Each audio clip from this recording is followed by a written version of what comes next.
Hi, hello, and welcome to this live by Paris and Dubai Trading Academy. So today we're gonna be scalping the Nasdaq and the S&P.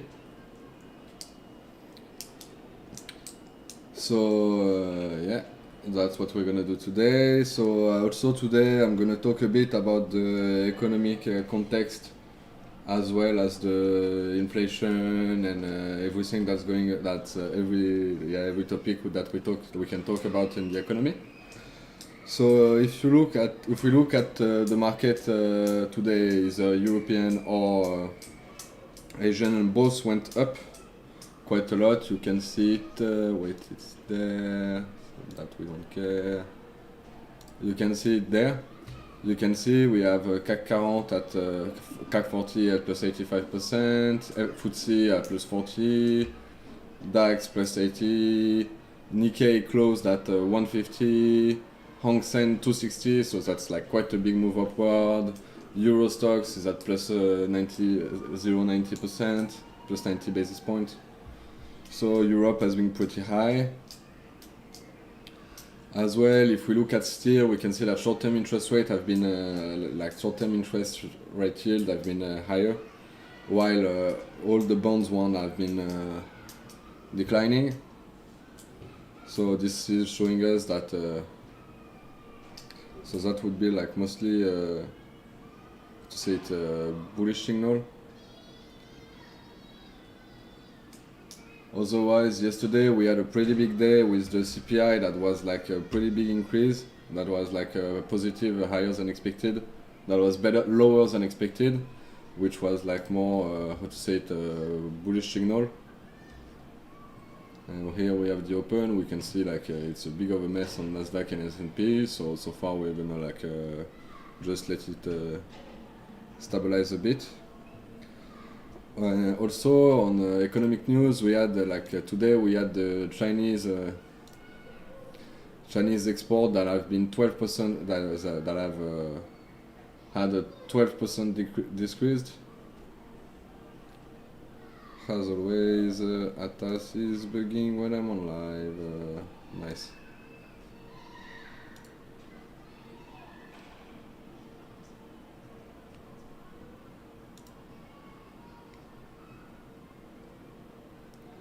It's like I think it's affiliate. So yeah, we're gonna like restart it.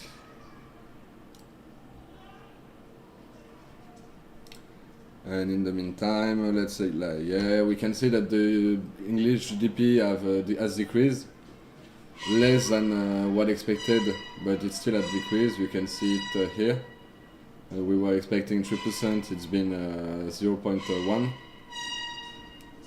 So it's like better than expected, but it's still a decrease. So it means that the British economy is slowing down. We can see French CPI monthly French CPI is at 0.2. So if yearly, that would make if it was the same all year, it would be 0.2. 2.2 inflation, 2.2% inflation, which would be close to the goal, but we know that currently the goal is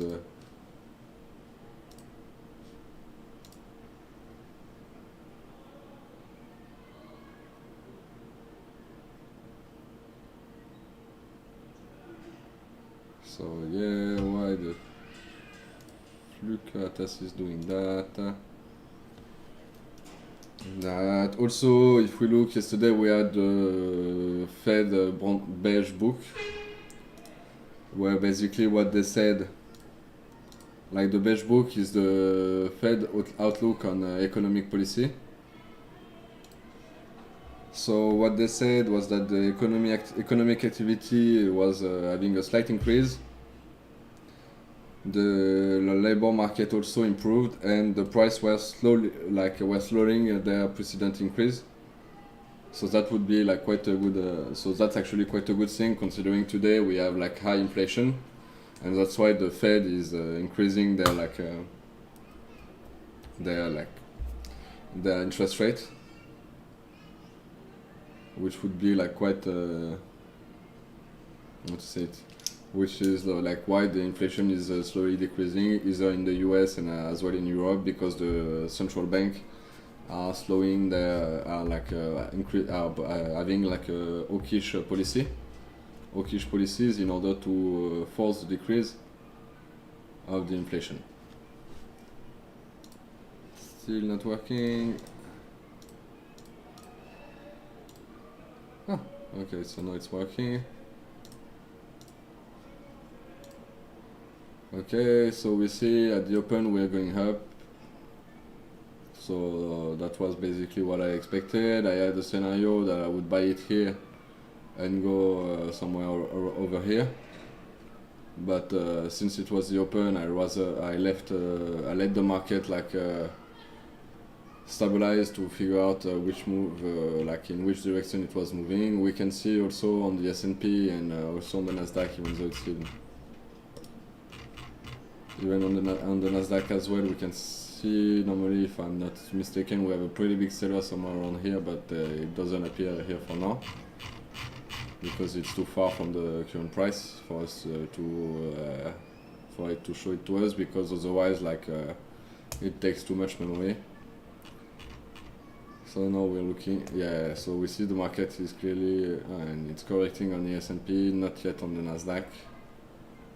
So yeah. Also, if we look, we have the USD, which is declining, and the euro, which is like at the euro USD is at its highest since something like 16 months. So that's like quite a lot. There are several reasons for that. Like there's the announcement made by the BRICS, so Brazil, Russia, India, China, and South Africa, to create an international money backed by gold. And the USD is not backed by gold since Bretton Woods in I think 73, when basically they decided to, in order to avoid bankruptcies, they decided to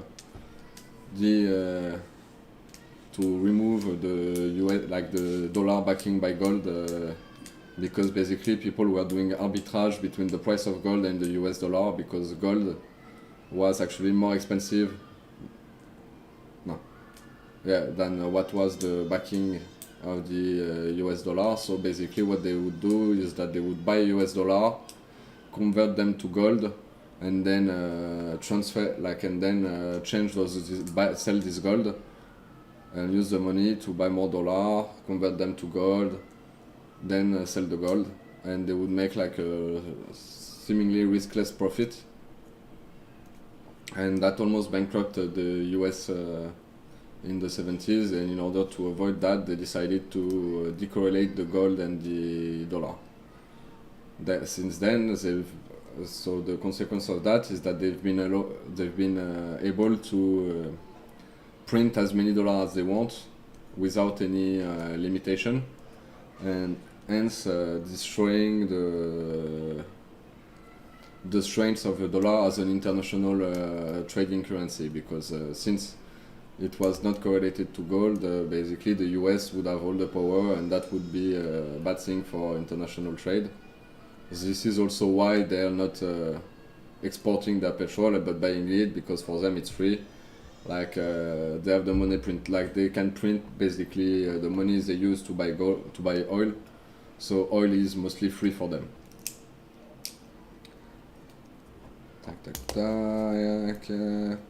So yeah, like I said yesterday, we had like the core CPI. It was like way better than expected. Like it was better than expected. So you see, we were expecting 3.1, we've got 3. Same way, the CPI on a monthly to month basis was at 20 basis point, and the core CPI as well. And we were expecting like it to be was like higher than that.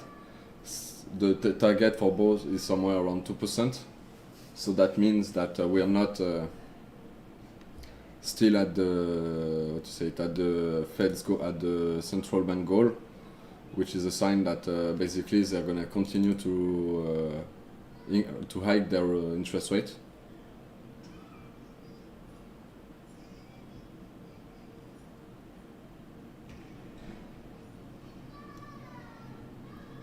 So yeah, basically that's that. Also, yeah, the GB, and we've got the PPI and the jobless claim today, and at 2:30 European time, and we can see that basically, no, that's yesterday. Today, the PPI is wasn't expected, but that's a good sign because it's purchasing price index. So basically, it's the price company use to purchase commodities, but like yeah, what they are using to produce goods. So it's also a sign of inflation because, as you can expect, like company will report those price to the consumer. It's going to be in the end the consumer who's going to pay those prices. So if it's lower than if the increase is lower than expected, it means that inflation is slowly going down. And jobless claim, like it shows us that we still have a pretty strong, that the US still have a pretty strong labor market where basically they have like better numbers than expected every time for I think the last months, like the last 3 months. So it shows that even though there's inflation, high interest rate, that should normally slow down the economy, the economic outlook is still looking pretty good.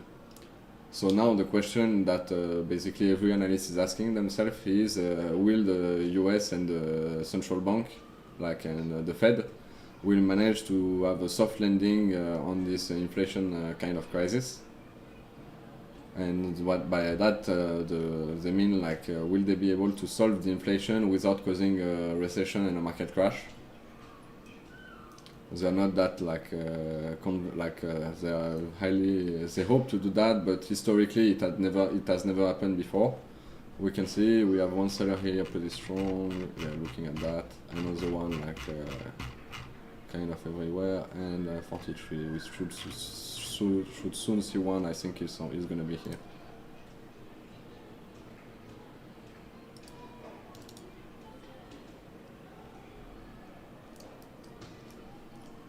So yeah, that's about it. Otherwise, if we look in the what is the trend for the S&P as well as the Nasdaq, we can clearly see since the beginning of since August last year, we've been on an upward trend. I think yeah, it's August. Yeah, it's August last year. We've been on an upward trend. So it's a pretty good sign. It's a pretty good information as well. So for today. Like I said, we had long at 1560, but it went without us because yeah, it went back to it at the open, but it then flew up, and we didn't took it at that time because it was, like I said, the open and the direction wasn't necessarily clear and constructed. On top of that, you can see first candle was like a really downward one. So that could mean that the market would go down in the beginning. Our other plan was, in case the market go down somewhere here, to buy it back then, to buy it back there to go in order to go try and reach this one. Apparently we're gonna reach this line here, like this level here, before a potential return. On top of that, we can see we're already at plus 1% on the Nasdaq. We know that most of the daily return for the S&P, the S&P and the Nasdaq are comprised between 1.2 and minus 1.2%. So if we reach like somewhere here, we would probably take a short. Now we can see that the market seems to like be almost turning around.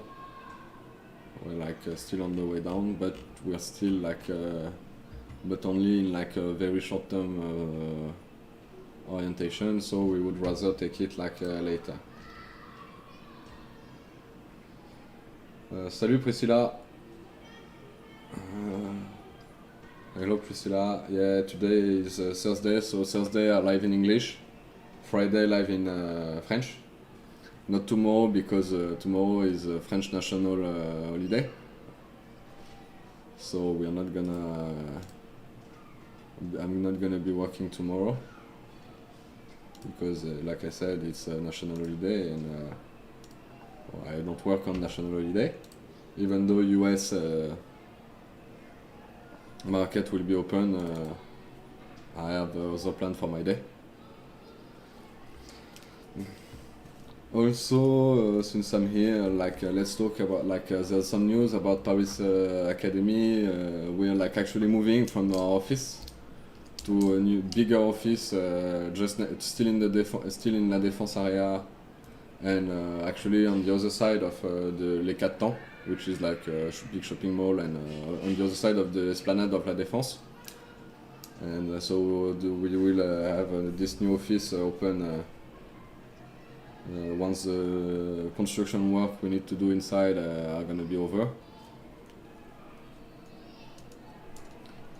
So, and we might, I'm not sure about this yet, but normally there should be some kind of inauguration party with some of our partners from different profession, company.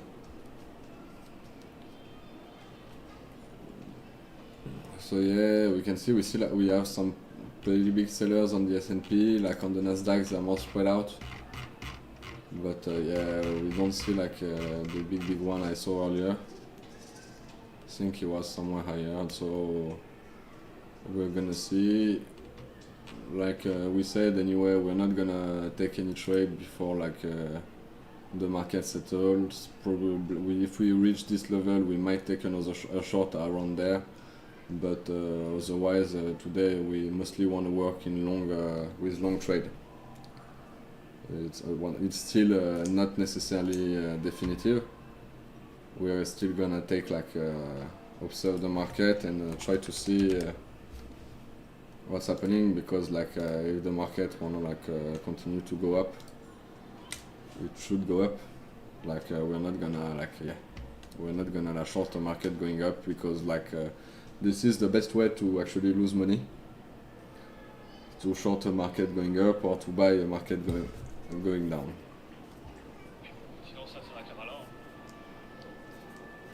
So yeah, so once again we're trying to look at the order book. We can see on my current setup, you can only see I have three at a screen.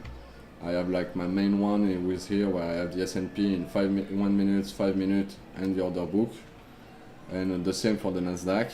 And then on the side I have this one where I have the 30 minutes, 4 hour, and the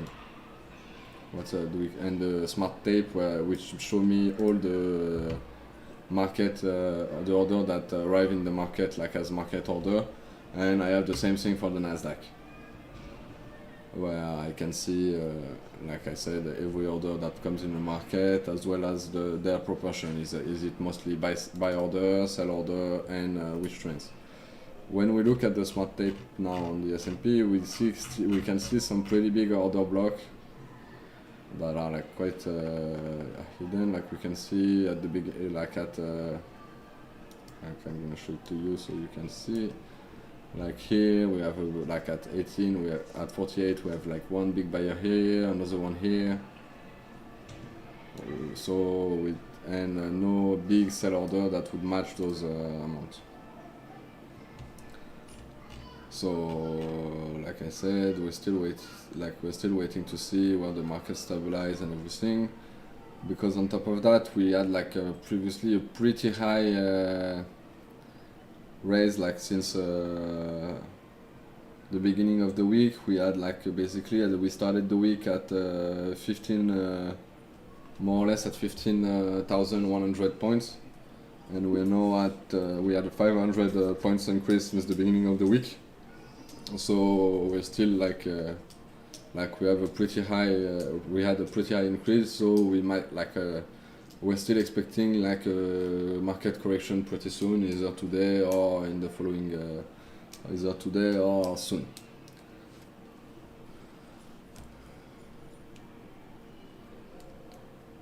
Yeah, also on top of that, on my setup, I have a CNBC. I can't show it to you because I don't have the right to do it legally. But basically, they pointed out that the VIX, which is the implied volatility index of S&P 500, that is around getting around 12%, around 12. which is like actually the median, the average of the VIX, the historical average of the VIX.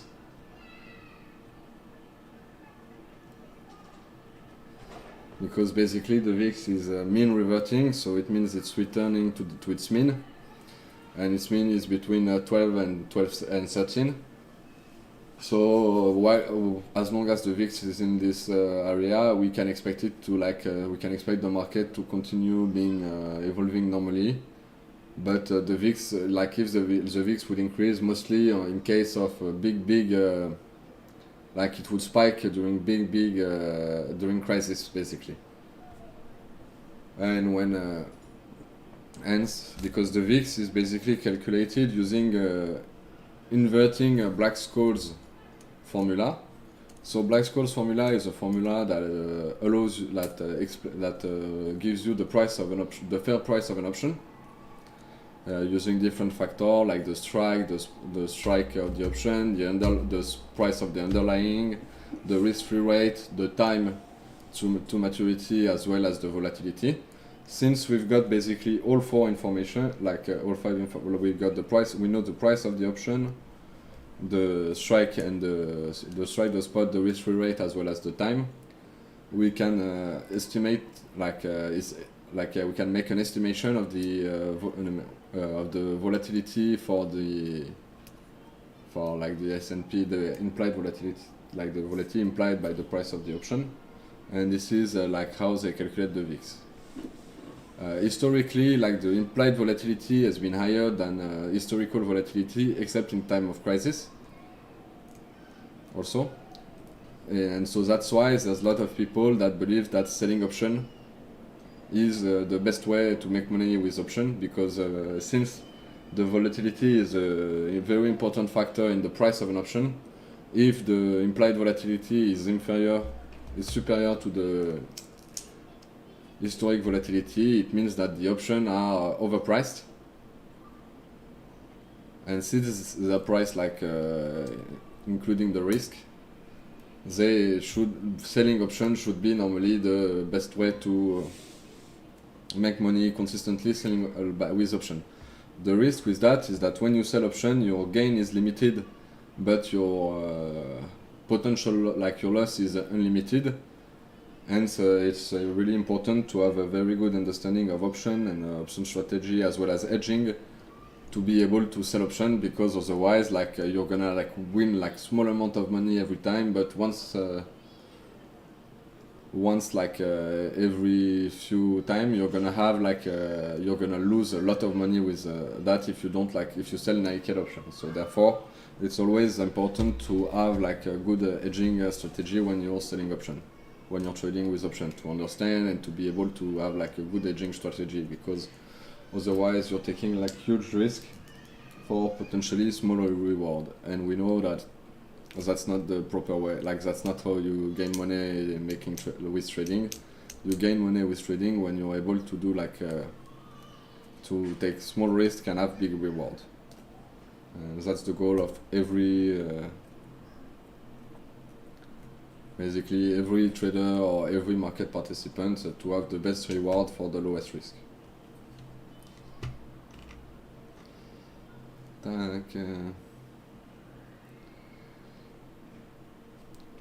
So yeah, my scenario actually happened. I'm a bit disappointed that I didn't took it, but actually I know that that's actually a good thing, because my trading rules say I don't trade in the first 10-15 minutes after the open, and now the open was clearly not and that was clearly not the plan, and so since my scenario started during my the opening, I would have bought it here, put my stop loss somewhere here, and my take profit somewhere around here.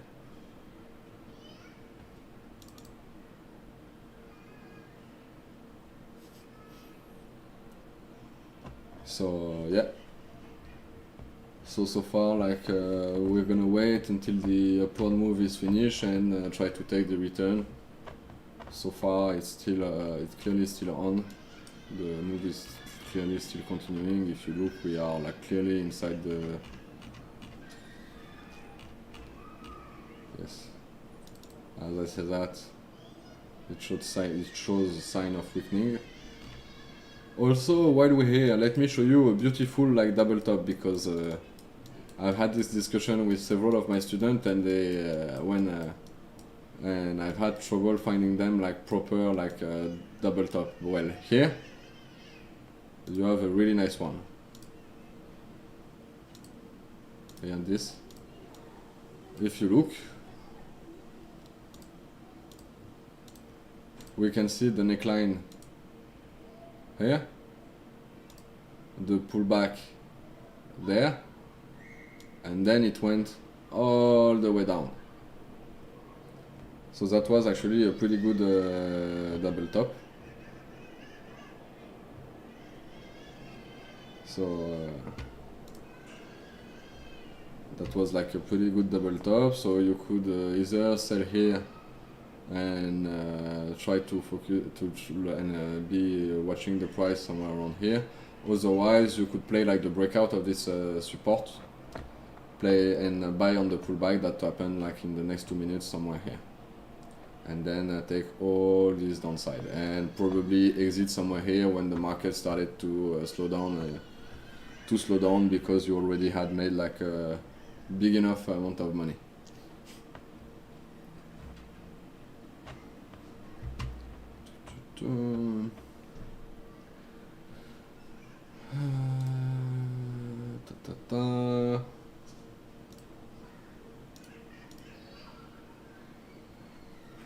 Otherwise, lately I had like some not bad day, but not really good day in my trading. Like I didn't have like a really good.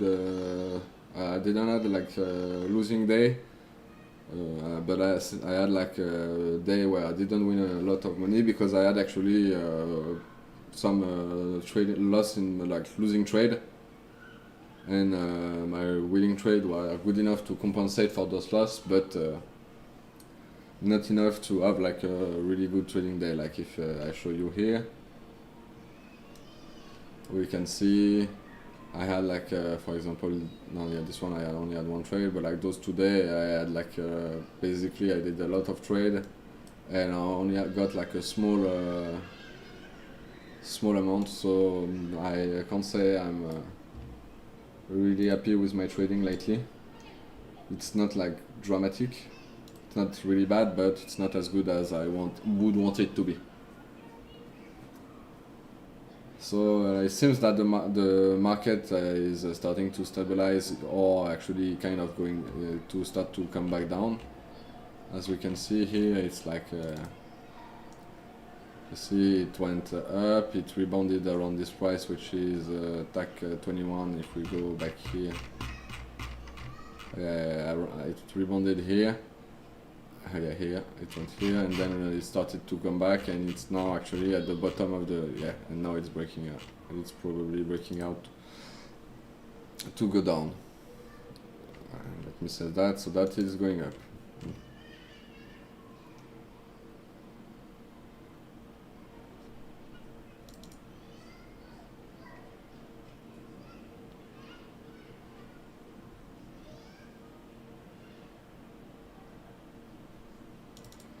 Also, lately I've had trouble by being patient enough. So that's one of my main axis of progress in lately. So that's on that I'm working currently, because I didn't want to wait. Like most of the time, I don't want to wait for the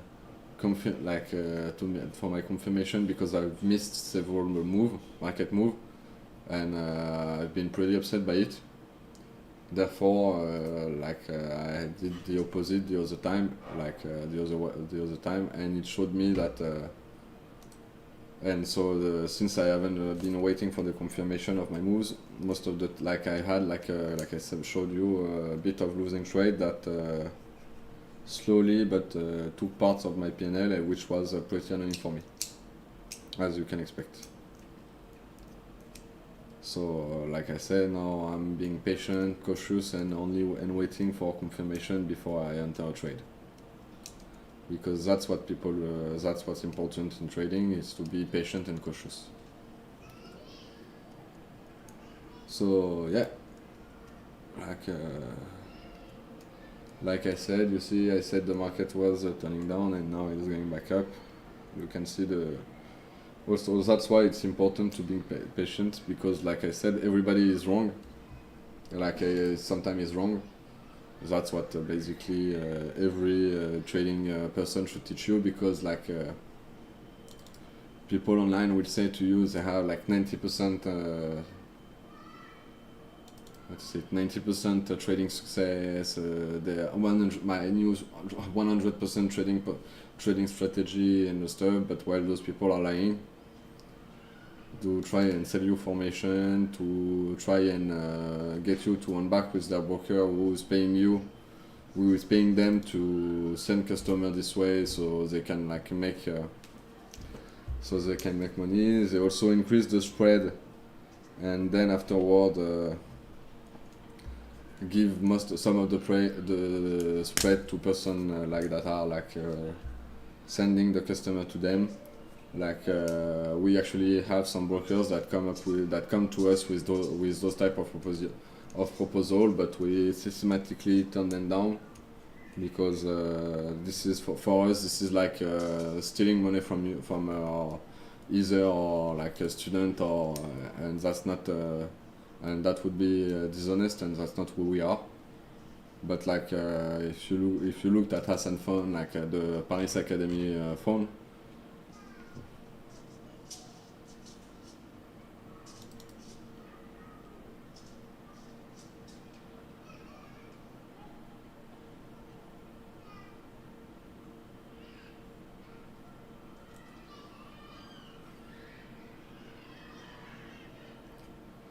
so yeah, I'm now looking at the market. We can checking the price at which we're going up. Like here we see each impulsion is going slightly upward, but we still have like yes, now it's not. Like it's going back down and now it's falling as expected. You can see it should be getting this one up. It pushed it, get it back.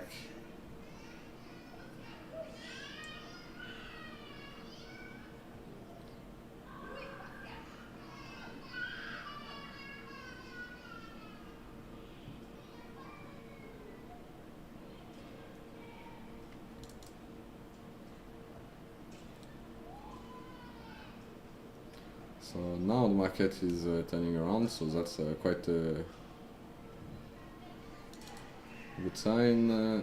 But also, like if you look at the candle, they're not like, well, this one maybe a bit, but we can see there's still like a lot of action. Yeah, up it got taken, up it's going back up.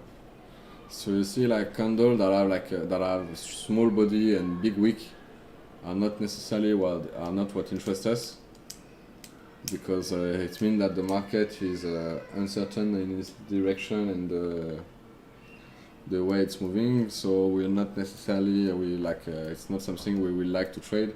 Like those one here, for example, like are stinky wick to like candle to trade. Like this one here exactly. This one is probably it's probably a bit better, but still you can see it's not like very common. No, it's gonna break out and it's not nice. And if we look at the S&P, we can see we're still in the middle of the value area, so or the bell as we call it.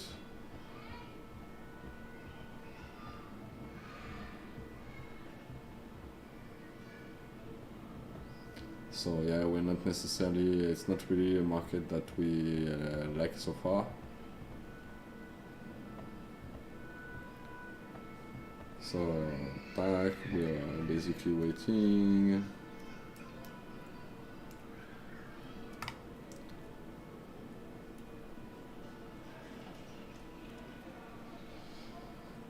Also, it's pretty hard to focus on order book while talking. So this is also one of the reasons why my latest live won't necessarily the best one, my best trading days.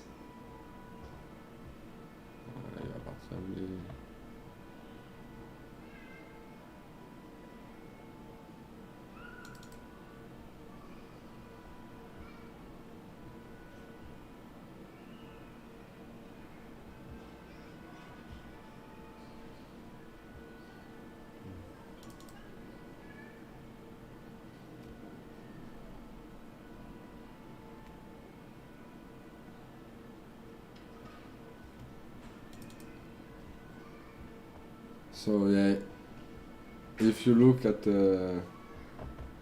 if you listen at I'm actually, as I said, listening to CNBC in the same time as I'm trading to see what they're talking about, and they say that basically now the market is pricing the fact that the Fed's gonna stop, and they tend to disagree with that reading.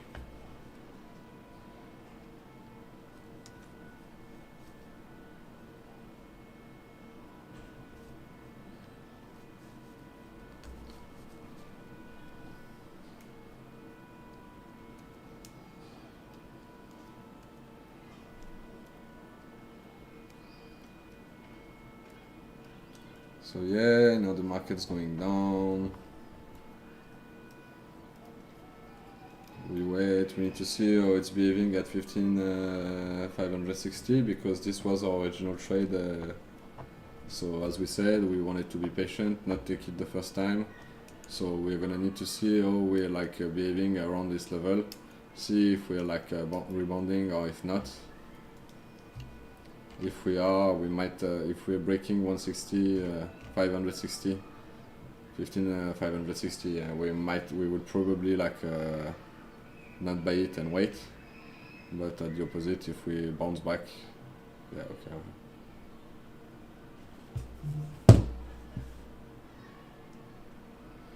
Yeah, we're gonna wait and see what's the market's, how the market's moving.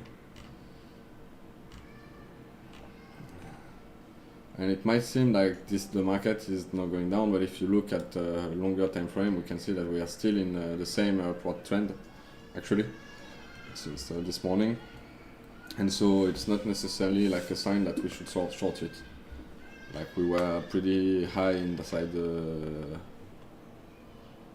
upward channel, but we're still not. We're still like it's still a bullish market and a bullish trend on the. If we look at the 5 minutes, yeah, we can see that we still have like from even here.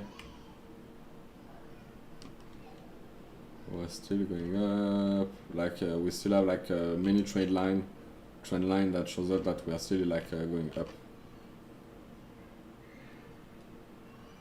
So yeah, my trade plan was a bit pessimistic, thinking it would come back up until here. It didn't, it bounced back here, but it will happen, it happened. It's not that bad. Just gonna wait and see. Market is the only way. Market is always giving new opportunity to make money. So it's not because we miss one that we have to be to like only be trying to try to run after, because when we do that, most of the time it means we're trading with our emotion, and emotion are clearly not a good deciding factor in trading. It's actually quite the opposite. So it's pretty important to not let our emotion decide of our trading for us.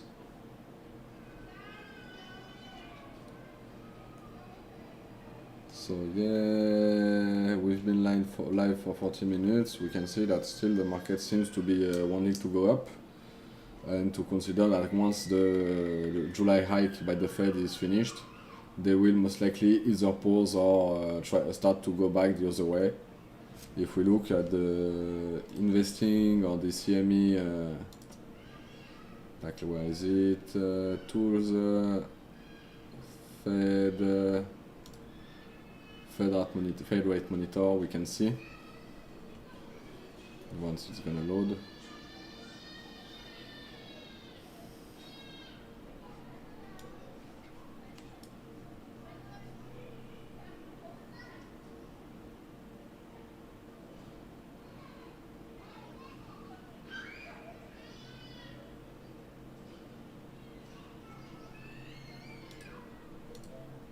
it's not loading very good. So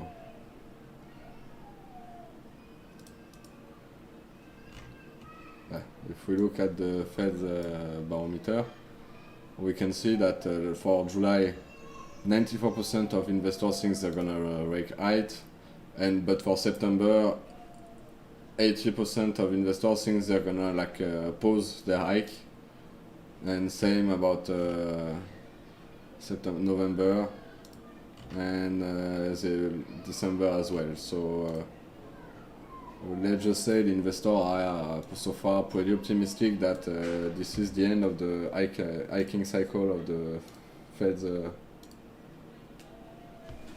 How to say it? Like of the Fed, hawkish policy. I don't want to be either pessimistic or optimistic, because actually my opinion doesn't really matter, to be fair, because like I've repeated to my previous student that I had that we had last week, basically opinion only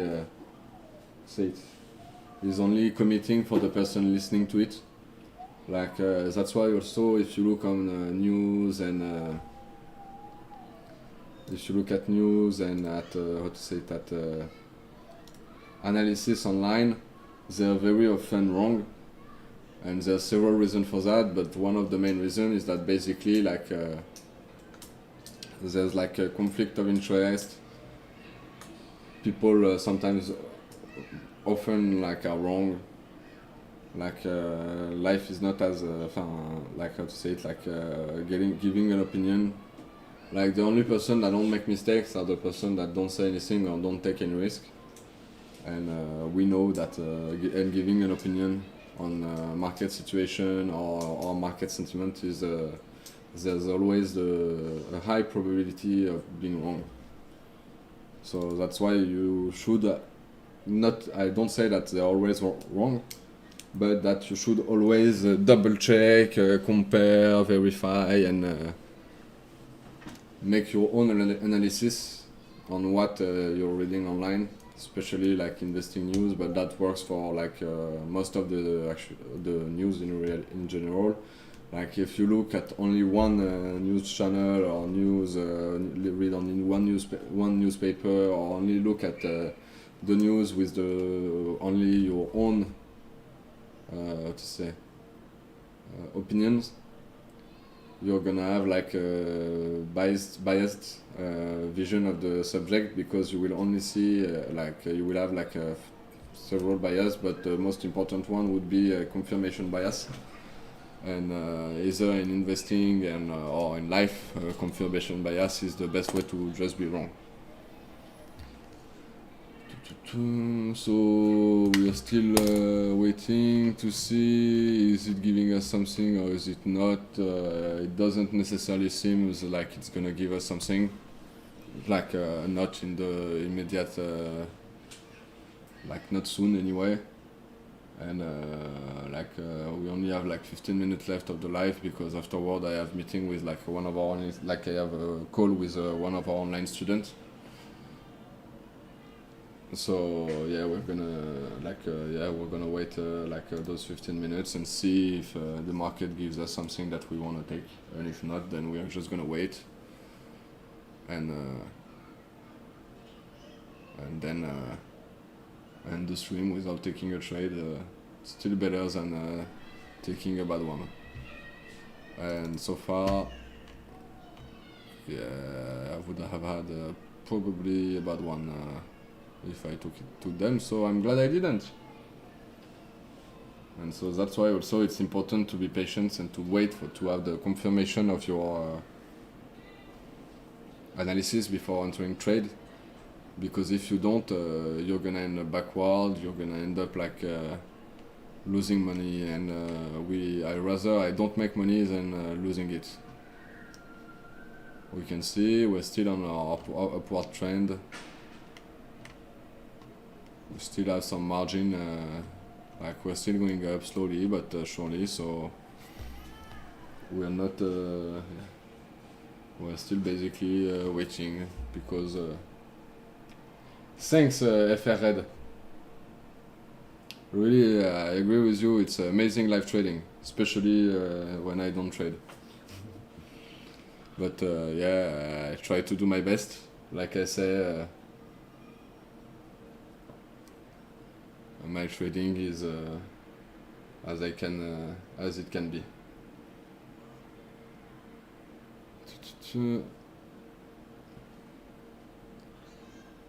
And yeah.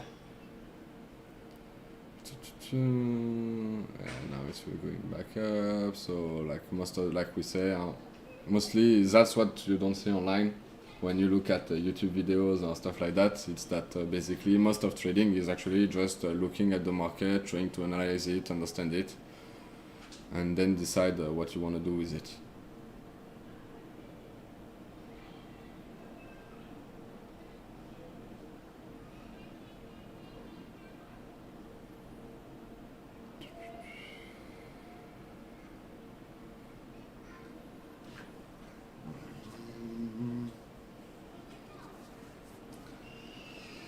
So yeah. S&P, je suis à combien?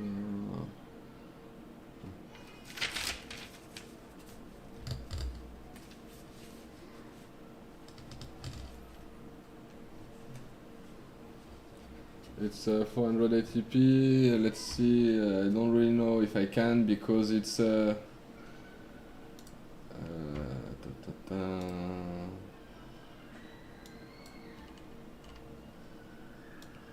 I'm trying to look because we're using yeah, but like auto is depending on your internet connection. I'm gonna see. We're using Restream and yeah, we've got 700 ATP, but I'm trying to see like for next time if we can increase the quality for. We'll try to see because actually I don't really know. I'm not an expert in streaming.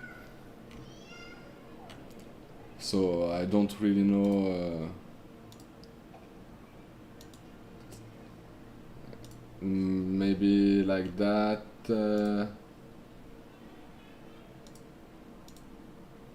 Yeah, maybe next time. Next time, normally it should be better. I think I found the settings. And next time I should be in 180p, on 1080p, so it should be better. Like since like I said, trading is gonna end.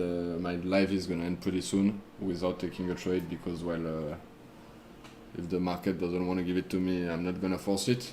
I've done it before and it turned out pretty bad.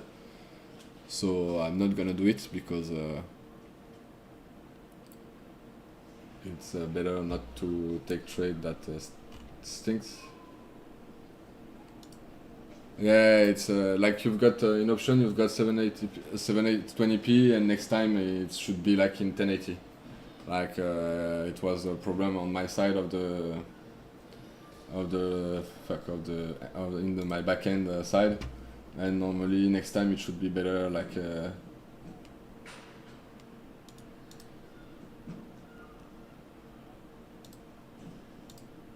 ooh, actually, it might actually even be. Yeah, next time should be. Like so far, not really.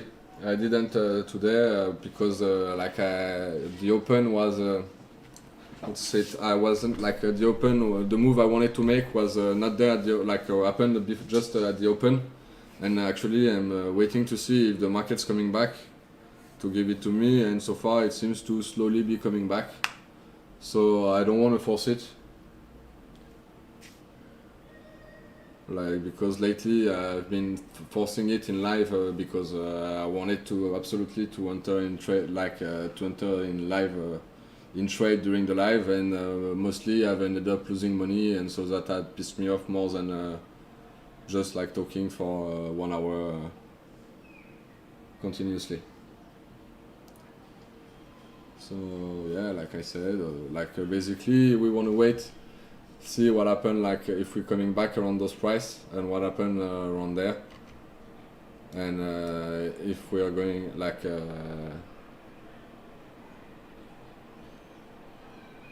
So yeah, we wanna wait to see what happens around there. So yeah, somewhere around here, like with those two guys. And if we break it, we will wait because we have like other plan somewhere around here where we think it might bounce back there, go up, and if not, we would probably take a short then. But so far, like my most likely scenario for today is that it bounce back somewhere around here and go back up until there.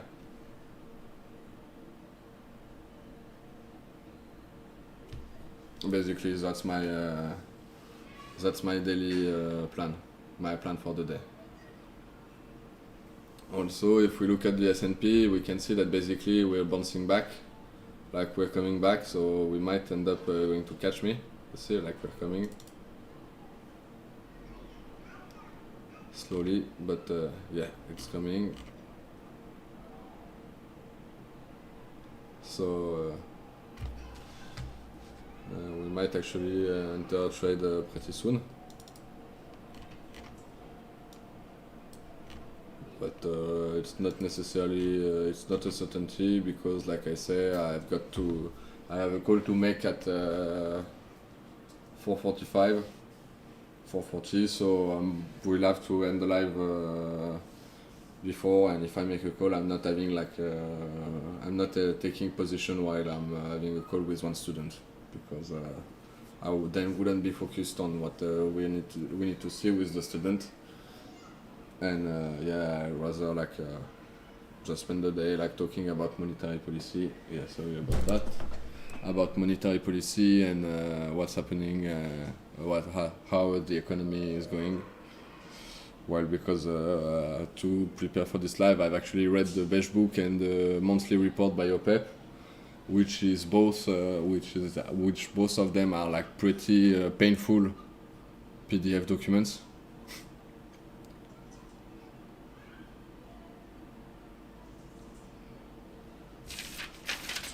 Yeah, actually.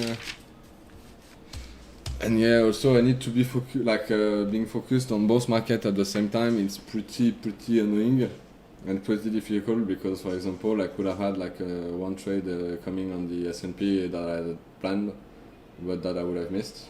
Now tomorrow is national holiday in France, so I'm not trading tomorrow, but next week I will be trading.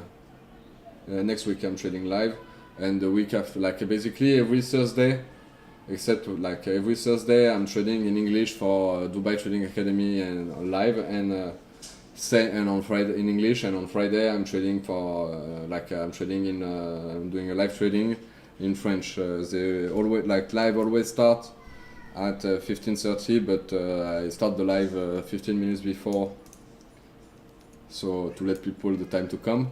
Even though it's not necessarily always time, and it's generally for 1 hour, sometimes a bit more, sometimes a bit less. It depends on how I'm I'm feeling.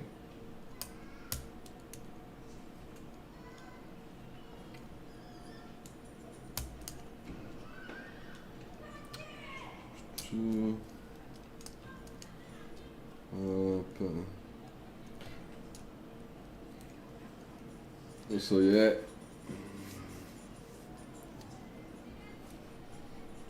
Voilà, data, on est par là.